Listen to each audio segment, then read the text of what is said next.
로빈후드가 다 아시다시피 토큰 증권을 출시를 했는데 그 아비트럼 롤업을 쓰거든요. 그래서 저희가 아비트럼의 국내 파트너사다 보니까 한번 잘 팔릴지 테스트를 하는 과정에 슬라이드들이고 플러스로 오늘 세미나다 보니까 좀 더 기술적인 내용들을 백그라운드로 넣어서 네, 내용을 구성을 했습니다.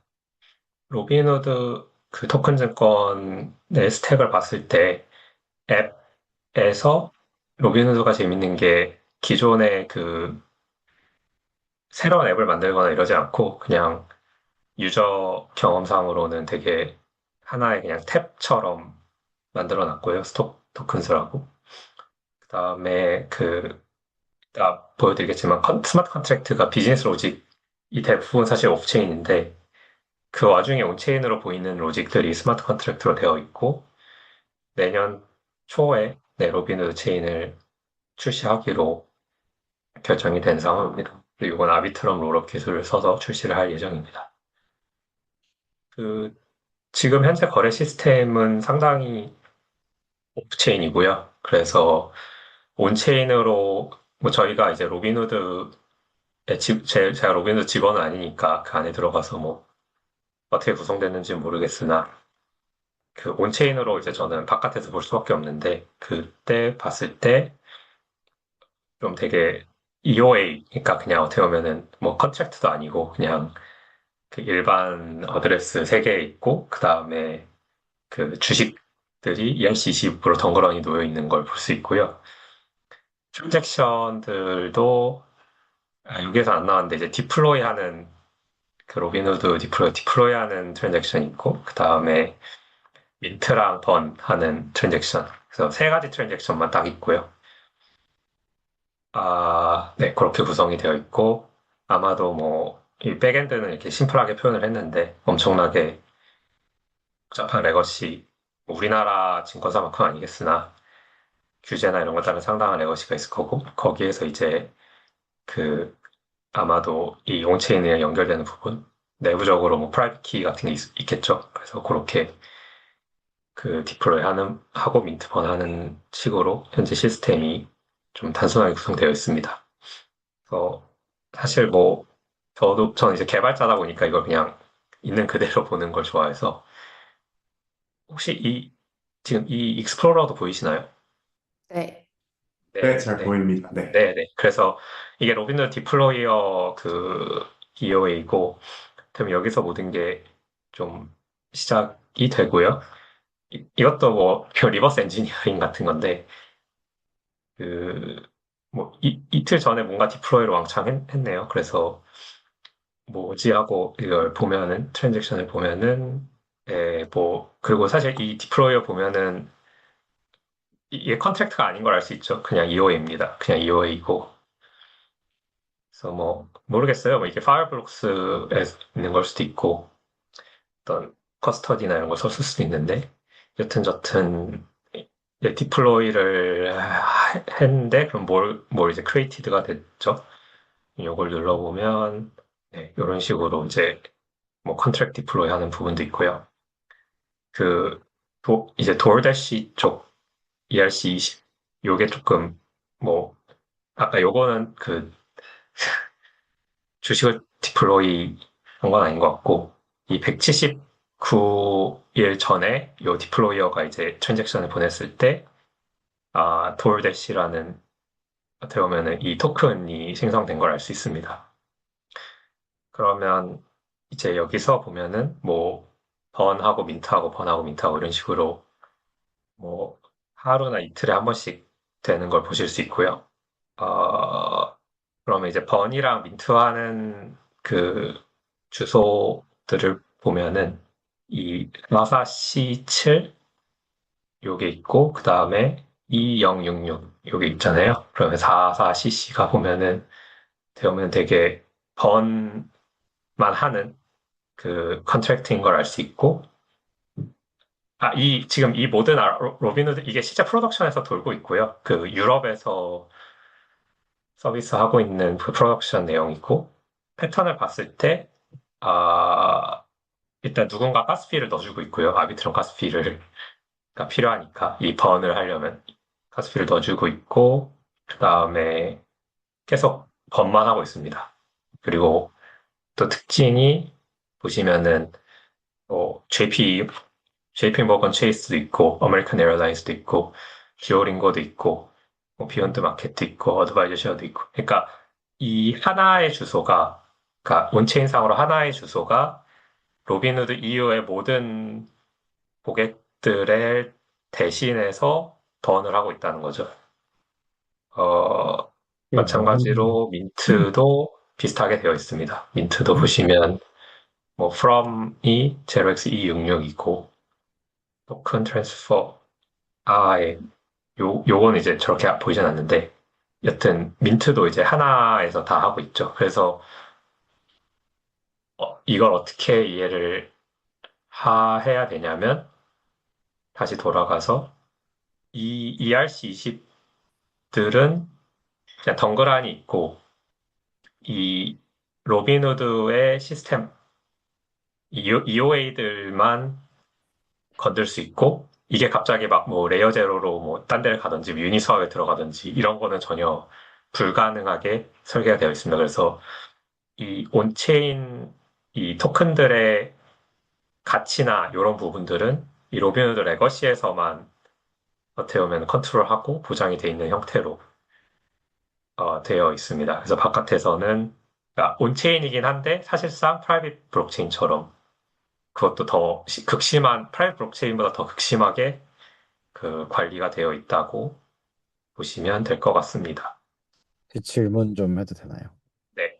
그 약간 대충은 이해했는데 또 더 뭔가 백그라운드가 좀 낯선 분들도 있을 것 같아서 토큰화된 증권이나 로빈후드가 최근에 어떻게 체인을 낸 건지랑 그리고 버른이랑 민트하는 거랑 EOA 이런 거 조금 한 번만 설명해 주시면 좋을 것 같아요. 네. 제가 좀 너무 개발스럽게 얘기한 것 같은데, 아니, 아니에요. 그 토큰 증권이라는 건, 무슨 엔비디아 주식은 그 나스닥에서 정해진 시간에 거래가 되잖아요. 근데 그거를 내가 뭐 있으면서 그거의 어떤 그 회생적인, 그러니까 어떻게 보면은 주식이라는 건 사실 나스닥에서만 법적으로 그게 되는 건데, 내가 그냥 ERC20을 만들어 놓고, 이거는 엔비디아야. 그러니까 이건 엔비디아와 같은 가치를 가지는 거야. 라고 보장을 해주는 겁니다. 그러면 그게 왜 그렇게 굳이 나스닥에서 하면 되지? 왜 토큰화까지 해서 이 고생을 하냐라고 하면은, 그러면은 이제 나스닥한테 일단, 물론 이제 법적으로 뭐, 그, 논란이 있거나 뭐 나중에 바뀔 수도 있겠으나, 그냥 펀더멘털하게 봤을 때는 토큰을 거래하는 것 자체는 그냥 이 파생 상품을 거래하는 거잖아요. 파생 토큰을. 그래서 거래 수수료가 준다든지 아니면은 24시간 거래가 가능한다든지 이런 장점이 있기 때문에 이번에 로빈후드에서 이제 그거를 유럽에서 먼저 시작을 했고요. 민트랑 버는 EOA랑 민트랑 버는 뭐냐? 일단 EOA는 그 이더리움에서는 두 가지의 어카운트가 있고요. EOA는 이제 externally owned account라고 해서 그냥 쉽게 말해서 레귤러 어카운트고요. 그러니까 내가 만약에 메타마스크에서 지갑을 만들거나 레저에서 지갑을 만들면은 그게 EOA이고요.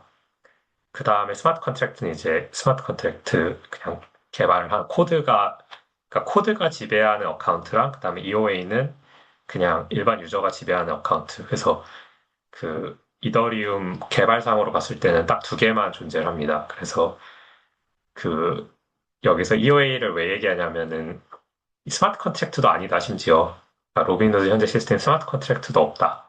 물론 뭐 ERC20은 스마트 컨트랙트지만 이거는 그냥 알트코인 같은 거를 갖는 어떤 그 컨트랙트거든요. 되게 심플한 컨트랙트라서 이 비즈니스 로직 자체에서 스마트 컨트랙트를 쓰지 않는다라고 표현을 하기 위해서 집어넣습니다.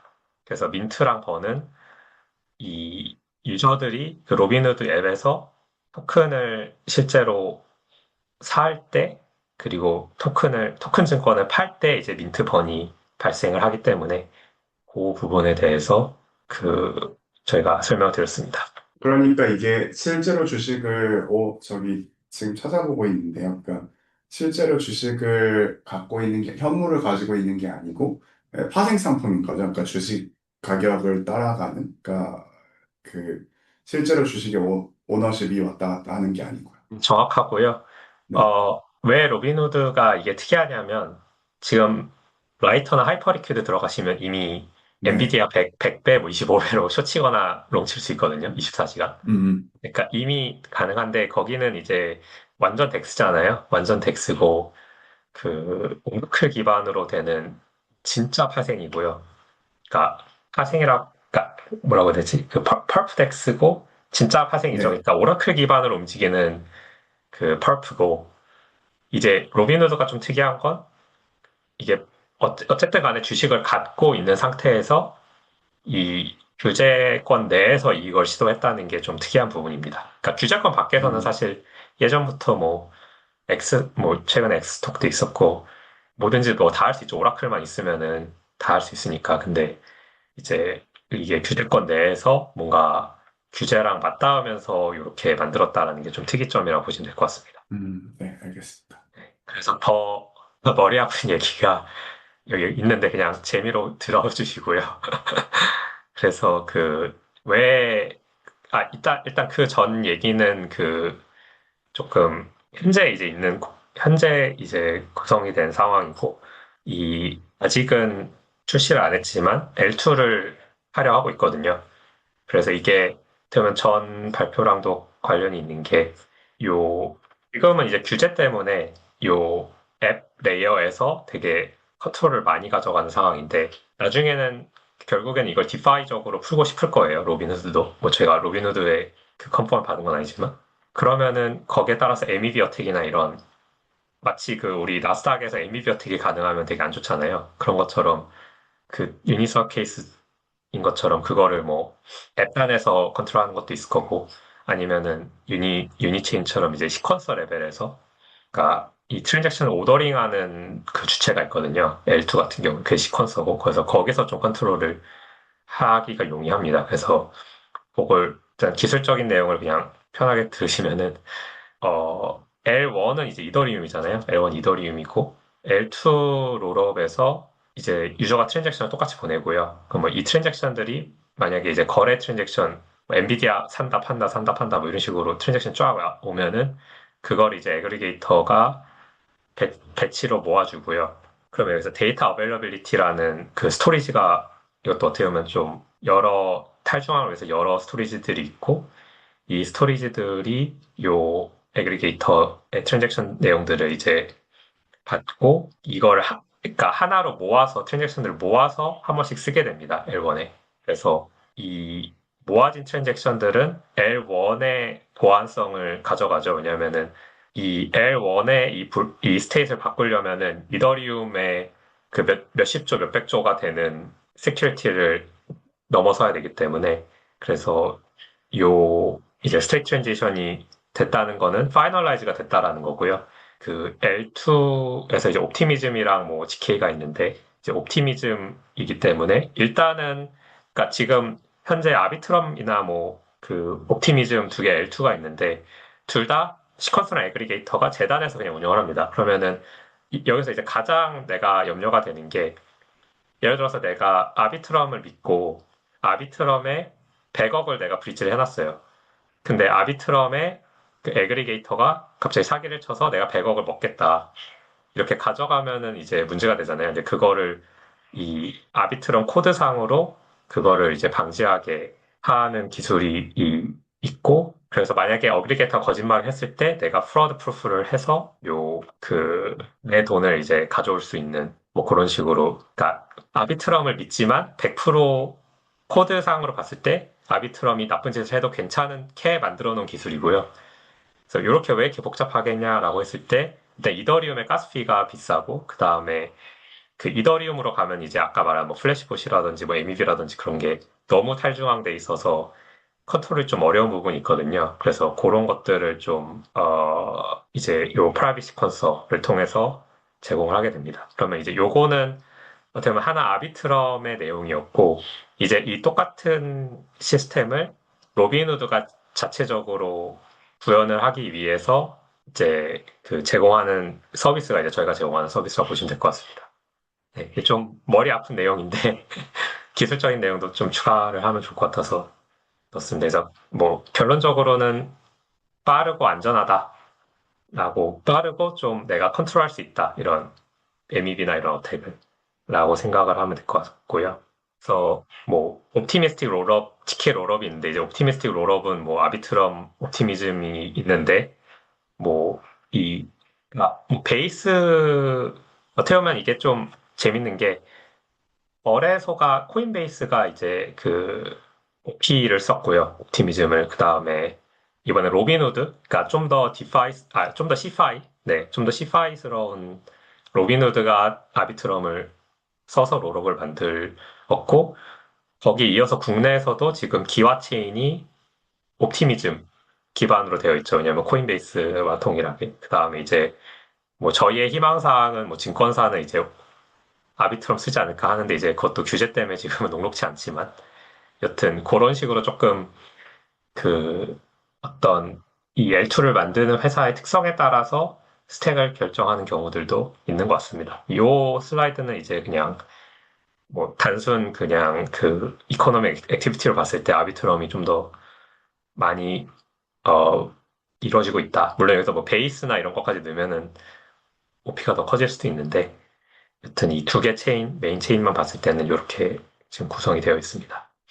그래서 요 로빈후드가 그러면은 아까 그 심플한 상태에서 왜 굳이 이렇게 복잡하게 L2까지 구축하려냐라고 했을 때 그 아비트럼 그러니까 퍼블릭 체인 현재로서는 지금 아비트럼이 있기 때문에 이거를 지금은 제가 보여드린 거는 되게 그 뭐냐 ERC20이 되게 그러니까 퍼블릭하지 않게 돌아가고 있는데 이게 만약에 풀리면 디파이 연동이 되게 쉬워지죠. 근데 반대로 만약에 로빈후드에서 만든 엔비디아가 갑자기 뭐 유니스왑에 가서 막 거래가 되고 있다 이러면은 그건 규제적으로 어떤 의미인지 뭐 법적으로 어떤 의미인지 저는 변호사는 아니지만 그런 거에 대해서 되게 대응이 규제당국한테 소명하기가 되게 어려워지잖아요.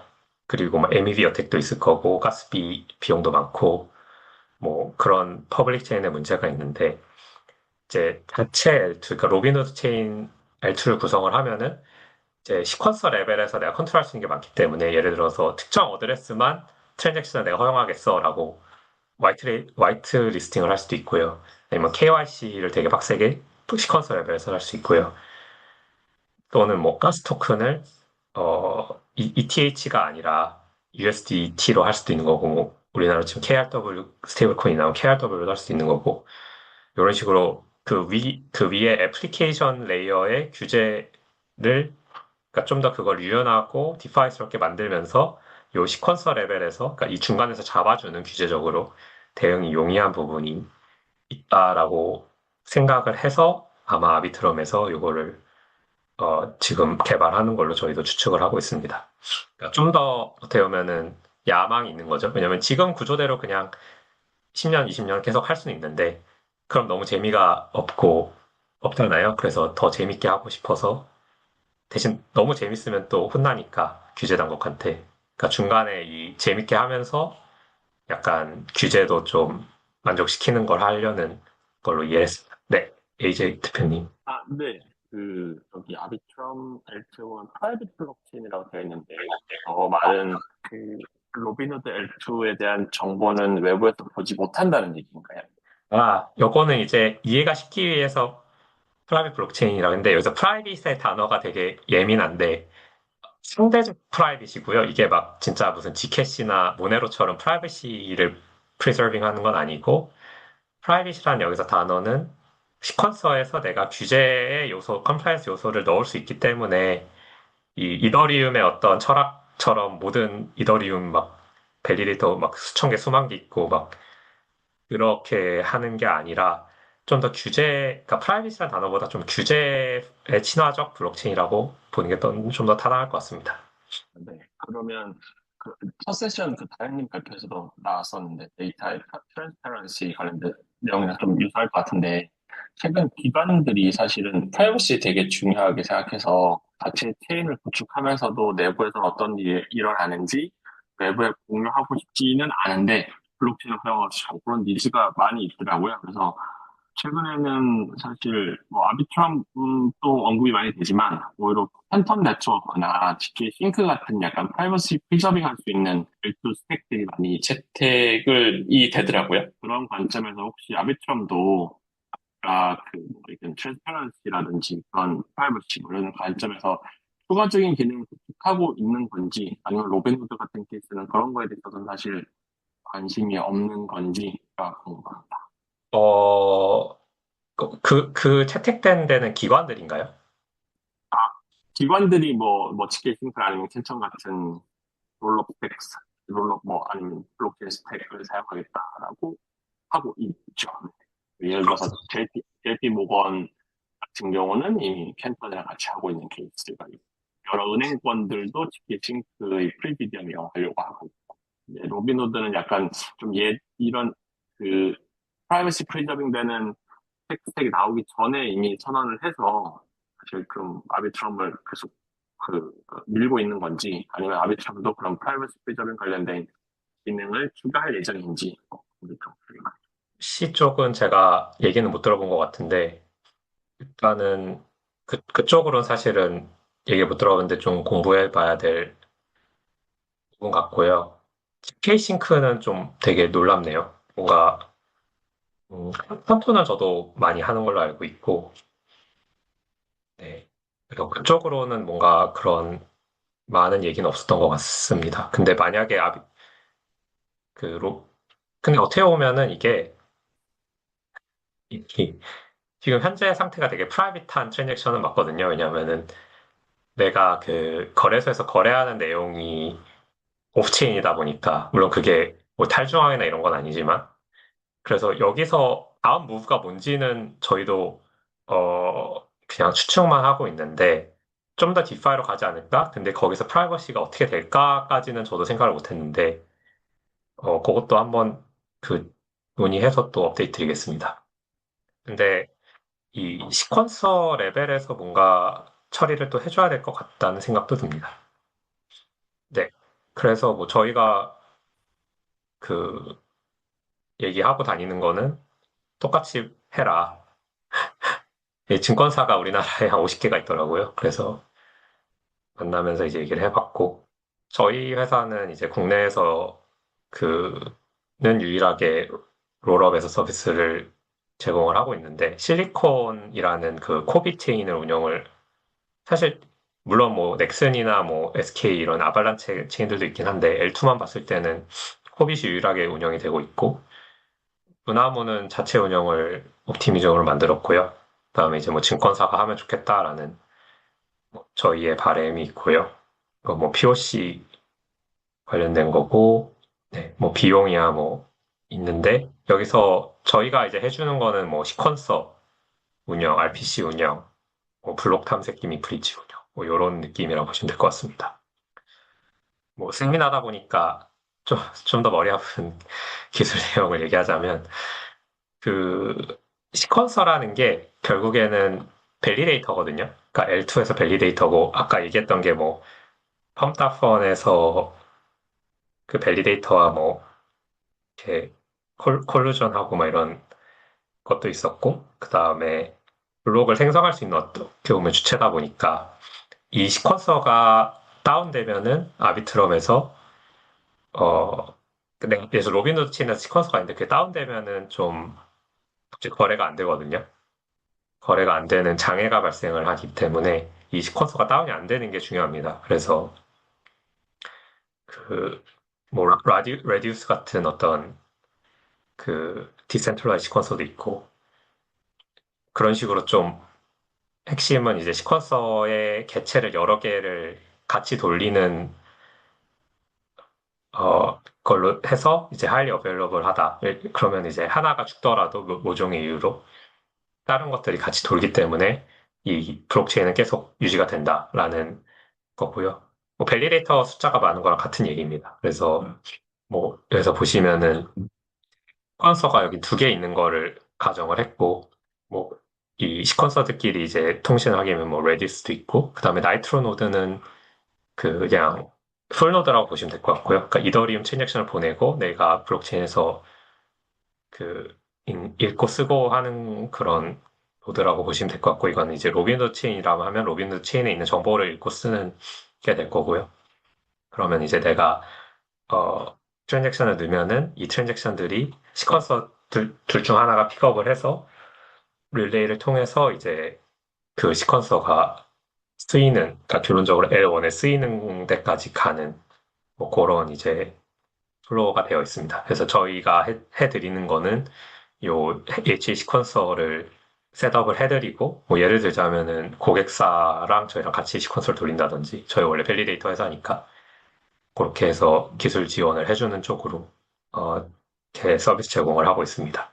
네, 뭐 저희 회사 소개고, 뭐 황영석 님이 이제 밸리데이터 얘기를 해달라 해서 뭐 다양한 체인들의 밸리데이터를 하고 있고요.